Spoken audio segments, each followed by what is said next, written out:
He was a soldier who lost everything: his family, his faith, and his reason to keep going, alone in the desert, haunted by the ghosts of war. Until one night, a cry for help changed his life forever.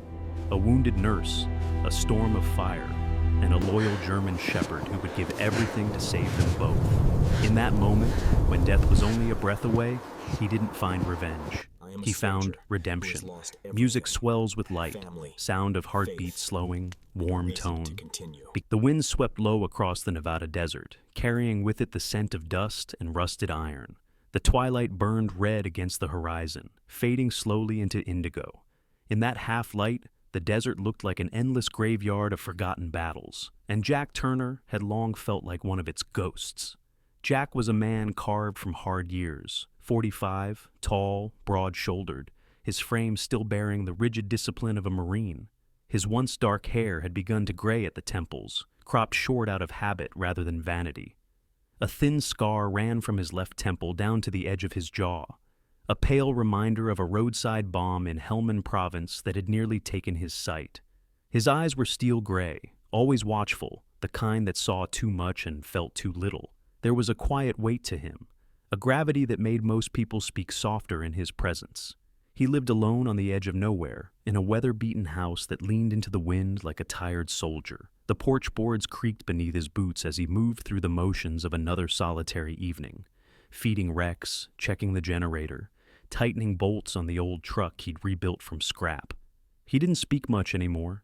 He had learned that silence was safer than memory.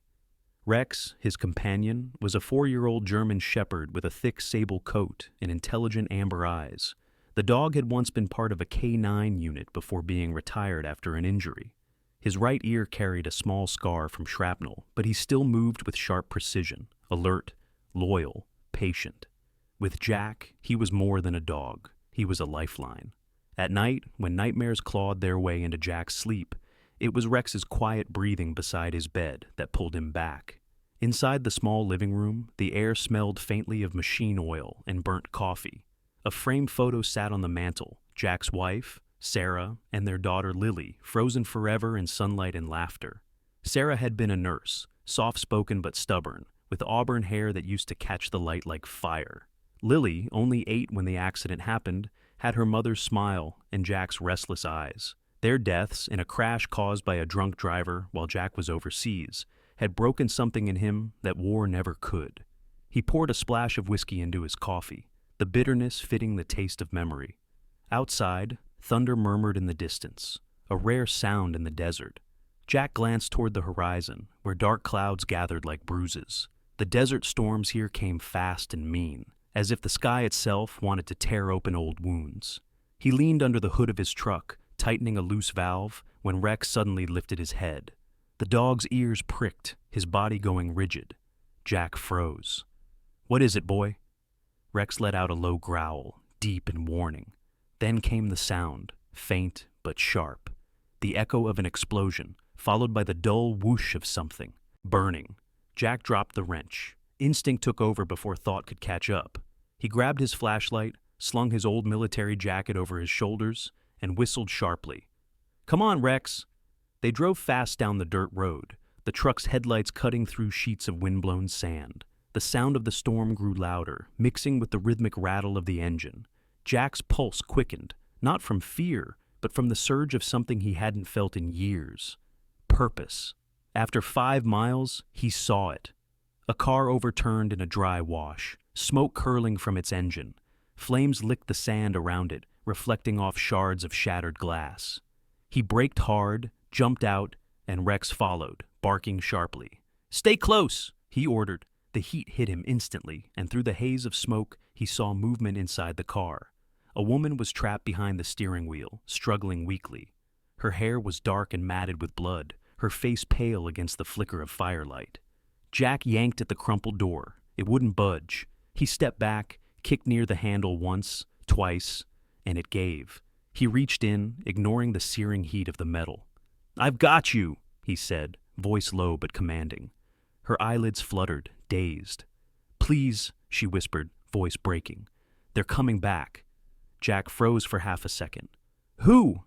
Before she could answer, gunfire cracked in the distance. 2 short bursts. Rex barked, snapping his head toward the sound. Jack didn't hesitate. He unbuckled her seatbelt and pulled her free, cradling her against his chest. She was light, trembling, and her breaths came shallow. He carried her to the truck and laid her across the back seat. "Hang on," he said. The woman tried to speak, but her eyes rolled back, and she slumped unconscious. Jack started the engine, turned the truck around, and floored the gas. For the next few miles, he kept glancing into the rearview mirror, expecting headlights to appear, but none did. The storm broke open, rain slicing through the dust, thunder rolling like artillery. By the time he reached his cabin, the wind was howling. Inside, he laid the woman on the old couch and switched on a lantern. She was young, maybe 30, with olive skin and long black lashes against bruised cheeks. Dirt and blood smeared her clothes, once a pale blue nurse's uniform now torn and burned at the edges. Her left arm was twisted unnaturally. Jack checked her pulse. It was weak but steady. "Rex, first aid kit," he said, and the dog padded obediently to the cabinet. Jack's voice softened without his meaning to. "Good boy?" He cleaned the wound on her forehead, wincing at the memory of field hospitals and dying friends. When he touched her arm, she groaned, half conscious. "You're safe," he murmured. "No one's gonna hurt you here." The lantern light flickered over his face, hard lines, eyes shadowed by exhaustion and something deeper, something like guilt. He wrapped her arm in a makeshift splint and sat back.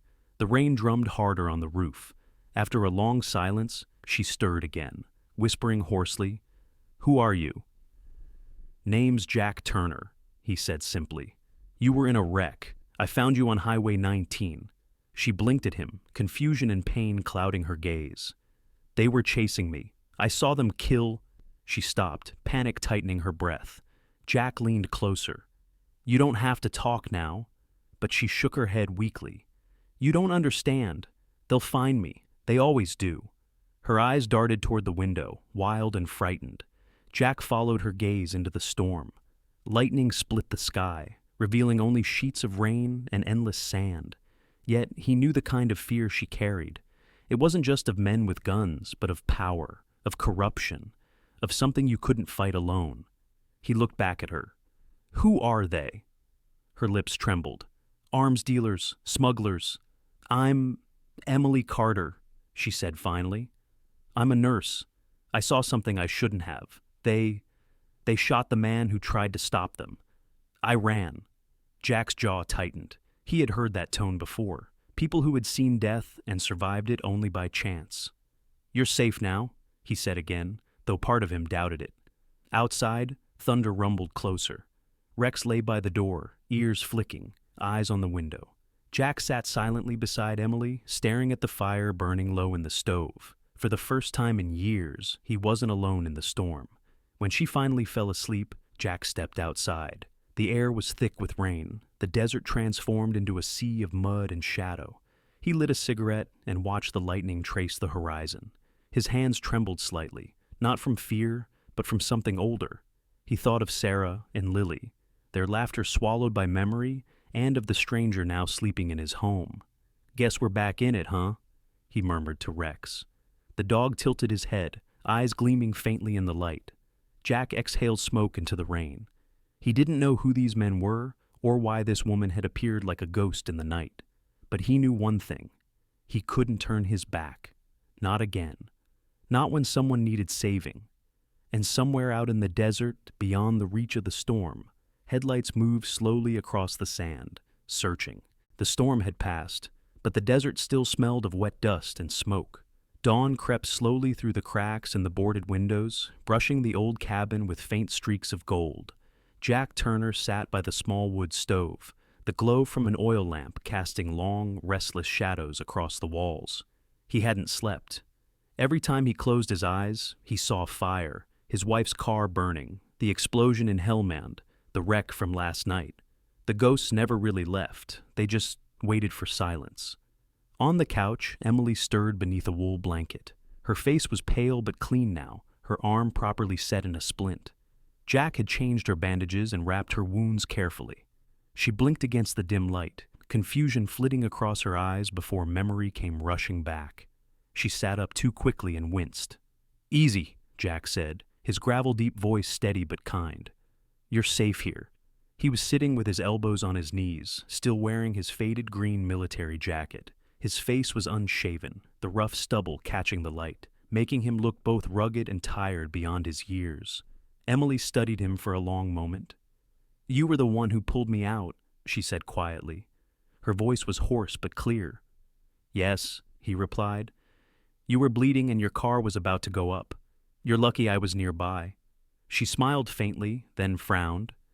"Lucky isn't the word I'd use. If they find me, they'll finish the job." Jack looked up, his gray eyes sharpening. "You said that last night. Who are they at exactly?" Emily hesitated, rubbing her bandaged wrist. "The man leading them. His name's Vince Marlowe. Ex-Army, dishonorably discharged. He runs a smuggling network. Guns, ammo, sometimes worse. I worked at a mobile clinic 2 towns over. One night I saw them moving crates off military trucks into unmarked vans. They didn't notice me at first, but one of them did later. They killed my driver, chased me for miles." The name hit Jack like a body blow. He leaned back in his chair, the wood creaking. For a moment, the air seemed to thicken around him. Marlowe. The syllables carried 10 years of buried rage. He remembered the man, Captain Vince Marlowe, tall, square-jawed, a grin too polished for war.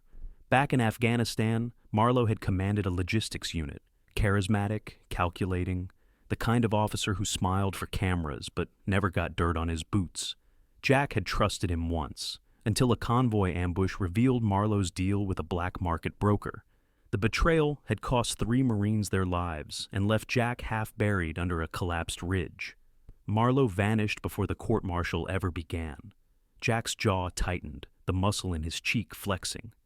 "You're sure it's the same man?" he asked. Emily nodded. "Yes, he called one of his men by rank, Sergeant Pike. The others followed his orders like soldiers." Jack stood and paced slowly, the floorboards creaking beneath his boots. Rex lifted his head from his spot by the door, ears alert. "Marlowe," Jack muttered again, the word low, bitter. "That son of a bitch should have been court-martialed, not running guns in my desert." Emily watched him carefully. Beneath the calm exterior, she saw something shifting, old fury waking up after years of sleep. "You know him," she said softly. Jack stopped pacing. His eyes met hers.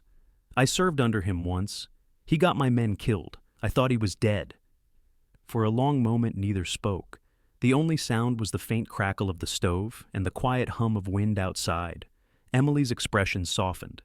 "Then maybe this is your chance to finish it," she said. Jack exhaled slowly, rubbing his hands over his face. "I walked away from that life for a reason. War doesn't end. It just changes address." He turned toward the window. Outside, the clouds were thinning, but the desert beyond looked endless, cruel, and waiting. Emily's voice trembled, but not from fear. "You saved me when you didn't have to. You could walk away again, but you won't, will you?" He looked back at her, and for the first time, there was something fragile in his eyes, something like pain turned into purpose. "No," he said quietly. "I won't." A faint scratching sound came from outside.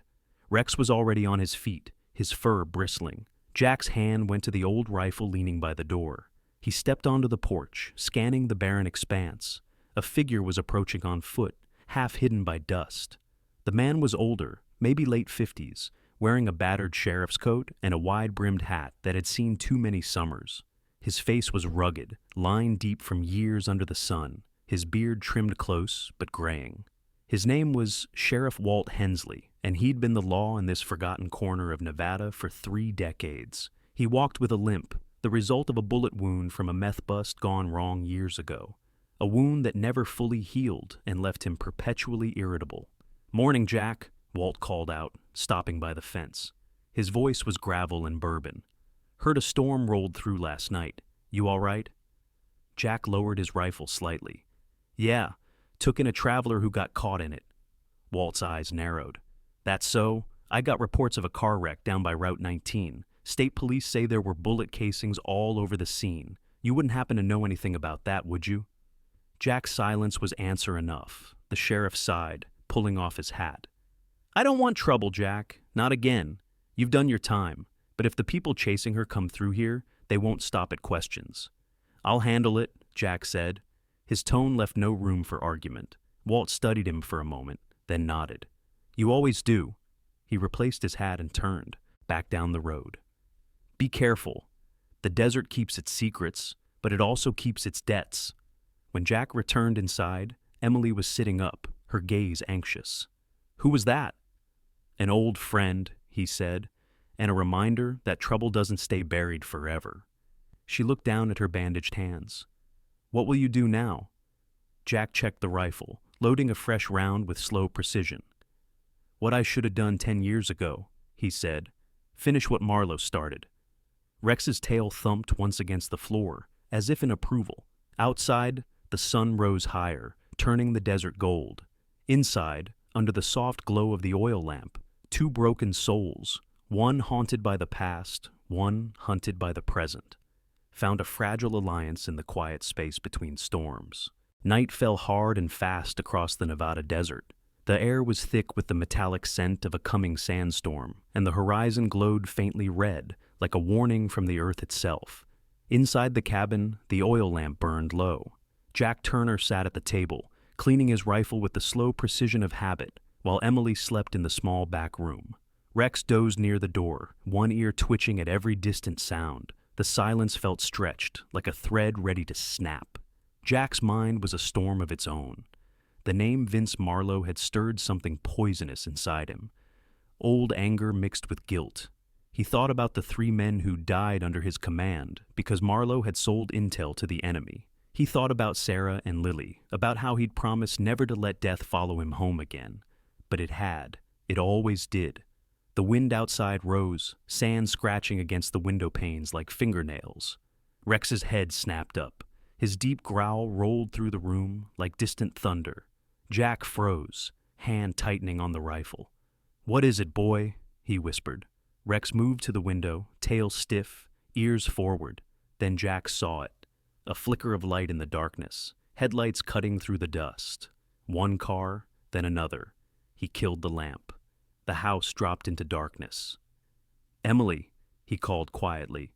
She appeared in the doorway, wrapped in a blanket, her dark hair loose around her pale face. "What's wrong?" she asked. "Company," he said grimly.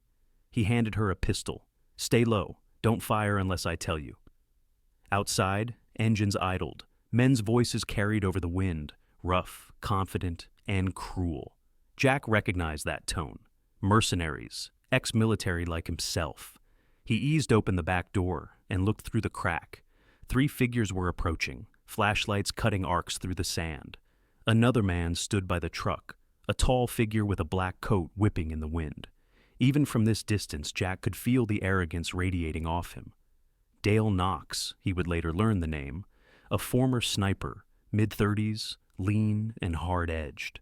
His blonde hair was cropped close, his skin weathered from years of desert work. He was Marlowe's field enforcer, known among mercenaries for never missing a target. Jack whispered, "They're coming in from the west. They'll flank the house." He turned to Rex. "Guard the back." The dog moved instantly, low and silent, disappearing into the shadows. Emily crouched near the stove, clutching the pistol, her breath fast and shallow. The first man kicked the front door open. Wood splintered, and a flashlight beam sliced through the darkness. Jack fired once. The shot was clean, precise. The man fell before he could shout. "Move!" A voice bellowed from outside. Bullets tore through the walls, showering the room with wood and dust. Emily ducked, her heart hammering. Jack rolled across the floor, firing short, controlled bursts. Through the broken window. Another man went down, but the third kept advancing, tossing something through the open doorway. Jack's eyes widened, a flashbang. He turned, shouting, "Down!" The grenade went off, a blinding white flare that threw him back against the wall. His ears rang, vision swimming. Through the haze, he saw Rex lunge from the back door. The German shepherd hit the intruder full force, knocking him into the mud. The man screamed as Rex's jaws clamped down on his arm. Jack staggered to his feet, aimed, and fired. The attacker went still, but there was no time to breathe. A low hum built outside, a spark, then a rush of heat. Jack's stomach dropped. "They're torching the place," he rasped. Flames licked up the wooden walls, crackling hungrily. Smoke filled the cabin. Emily coughed, eyes wide with terror. "Jack!" He grabbed her wrist. "We're leaving. Now!" He threw open the back door, but the fire was spreading fast, fed by the storm wind. Rex barked sharply, limping now. Jack saw blood on the dog's flank. His gut twisted. "Damn it!" He scooped the rifle over his shoulder and half-carried Emily into the night, Rex limping behind them. The wind had turned savage. Sand whipped through the air in sheets, stinging their faces. Visibility dropped to almost nothing. Emily clung to Jack's arm, her voice barely audible. "Where are we going?" "East Ridge," he shouted back. "There's an old mining tunnel."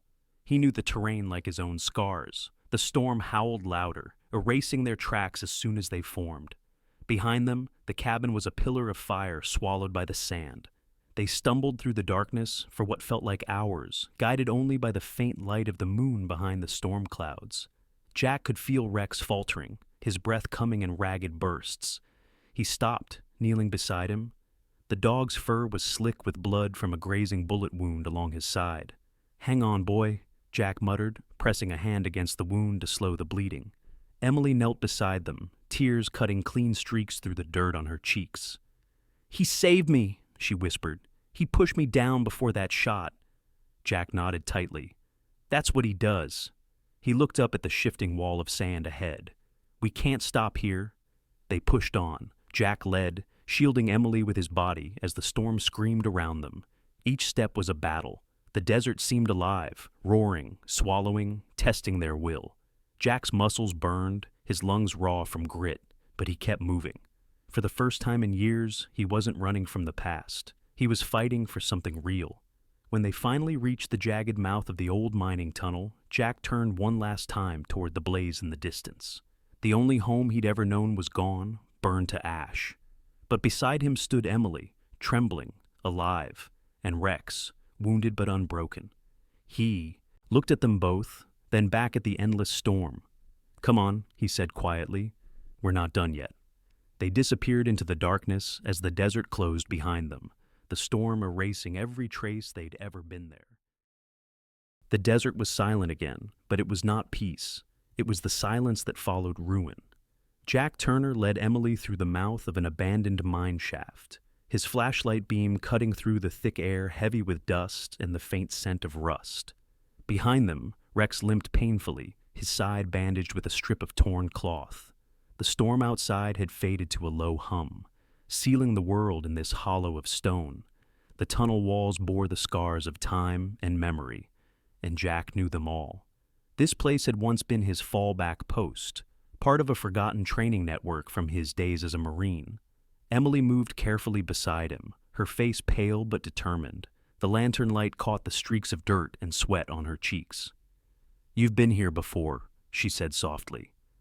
"Years ago," Jack replied, his voice echoing off the stone. "When the Corps trained us for desert survival. We built these bunkers to hold out during storms, or worse."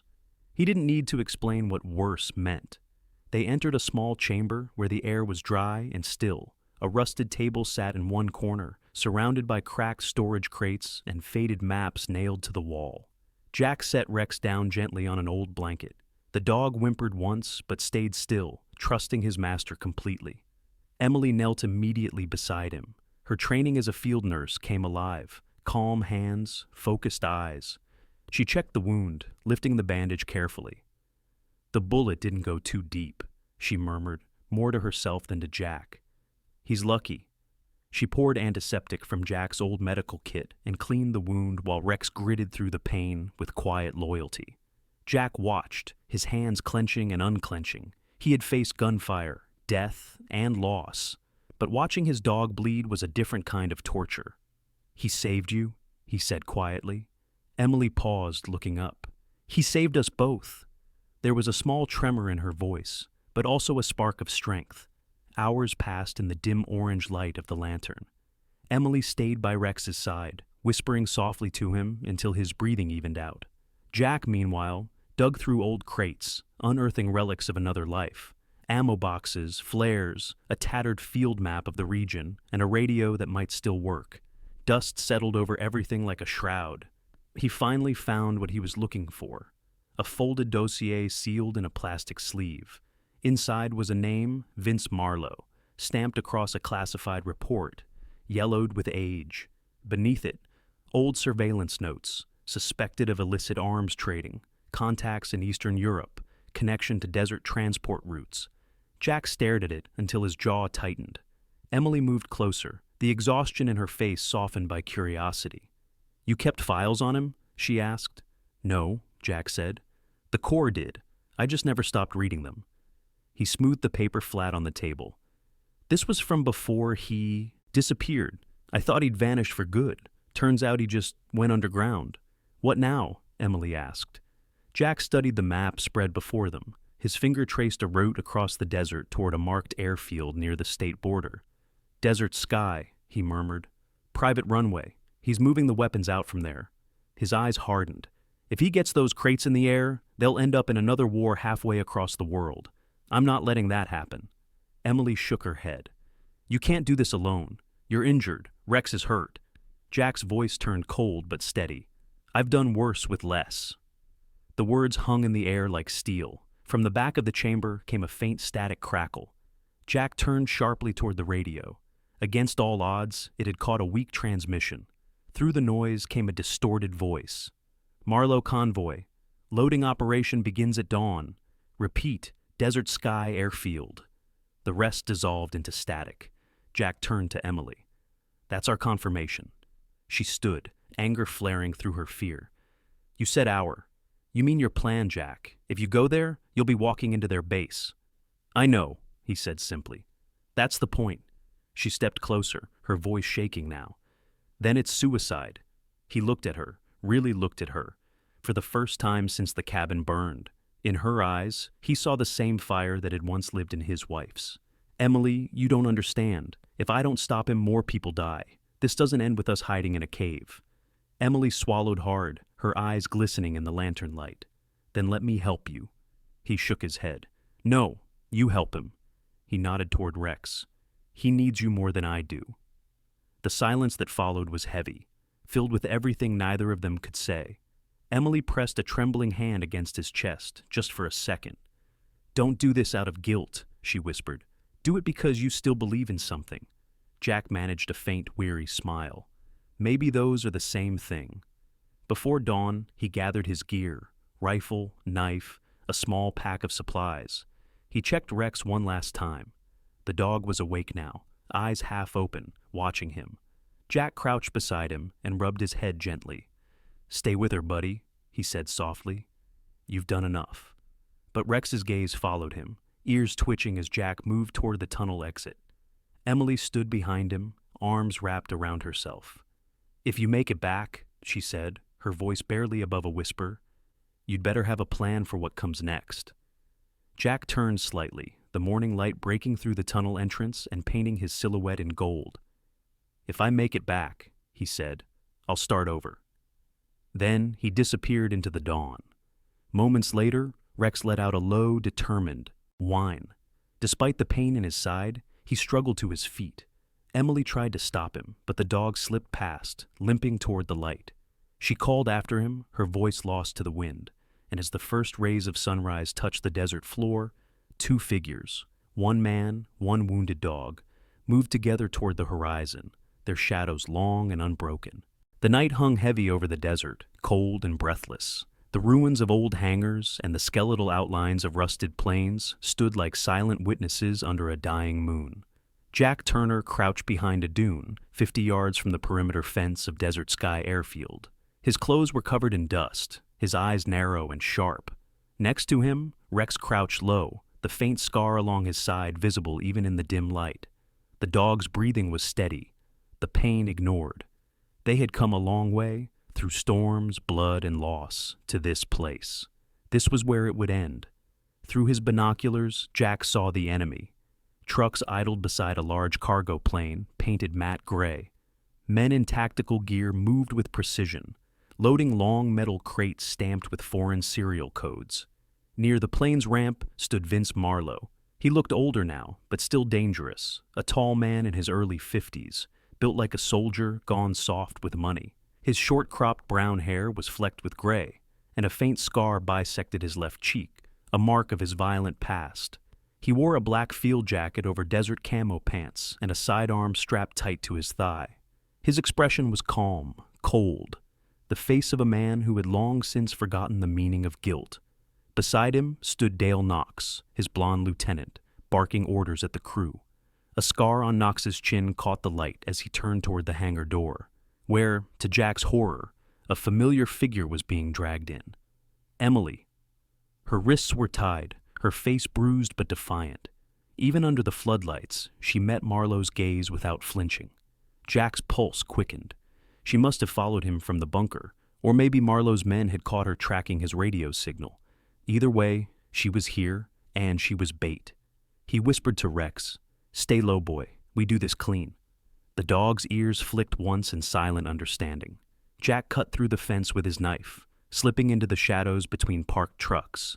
He moved like smoke, silent, calculated, every step measured. The desert wind carried the faint hum of the engines, masking his approach. Inside the hangar, Marlowe paced slowly in front of Emily, hands clasped behind his back.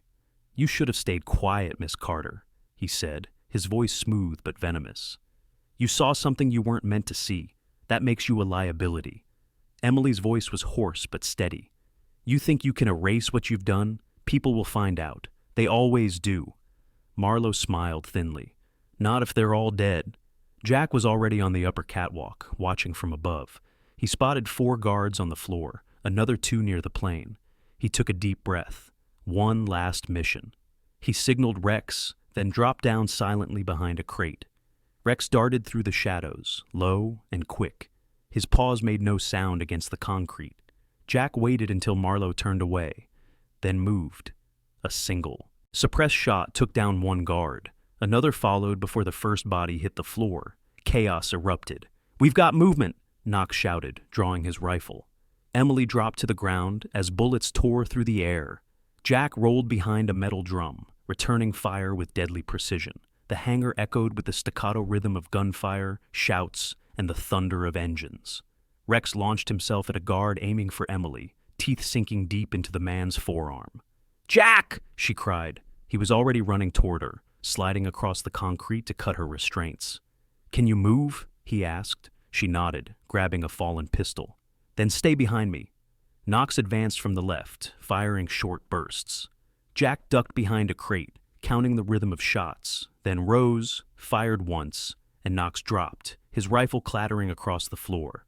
Marlowe cursed, retreating toward the plane's open ramp.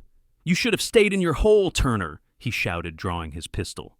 "I did," Jack growled back, "until you burned it down." Marlowe fired. Jack dove sideways, the bullet grazing his shoulder. Pain flared white-hot, but he kept moving. Rex lunged again, but Marlowe's second shot rang out, louder, closer. The dog yelped, the sound sharp and small. Jack turned in time to see Rex collapse, his body twisting mid-leap before hitting the ground. For a moment, the world stopped.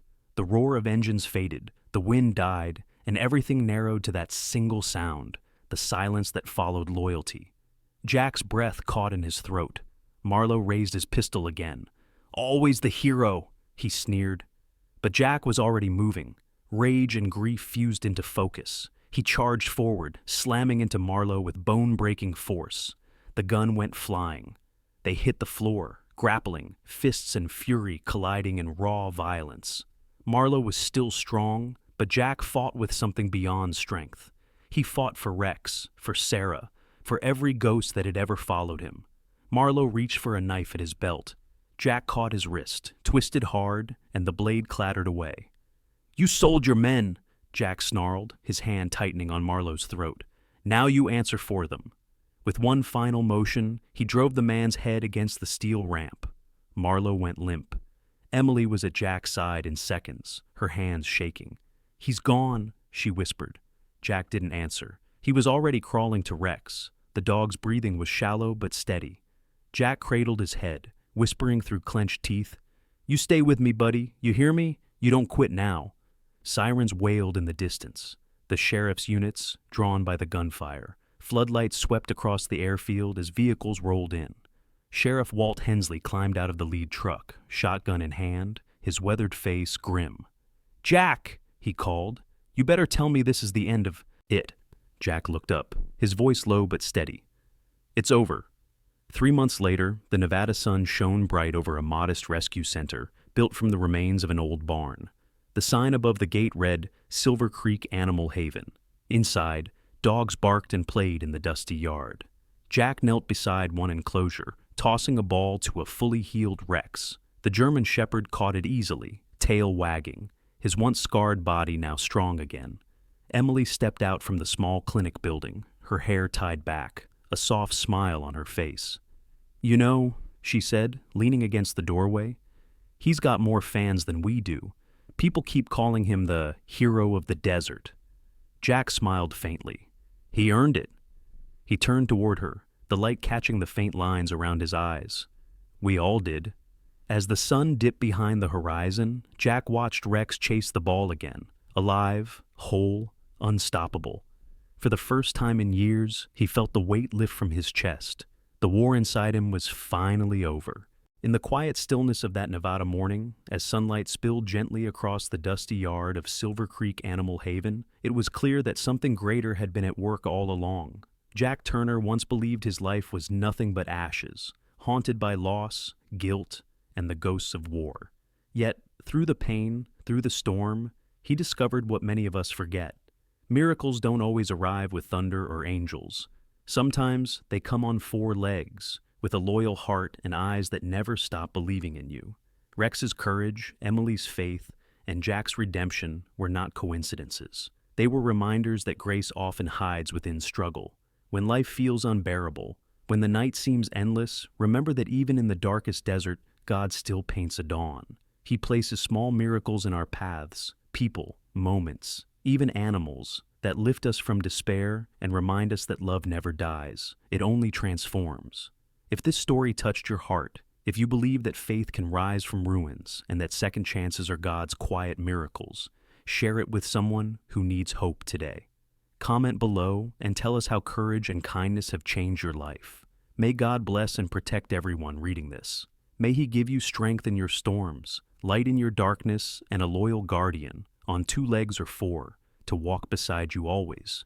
If you believe in the power of love, redemption, and divine purpose, type Amen in the comments, share this story with your friends, and subscribe to our channel to keep spreading stories of faith, loyalty, and the miracles that walk among us.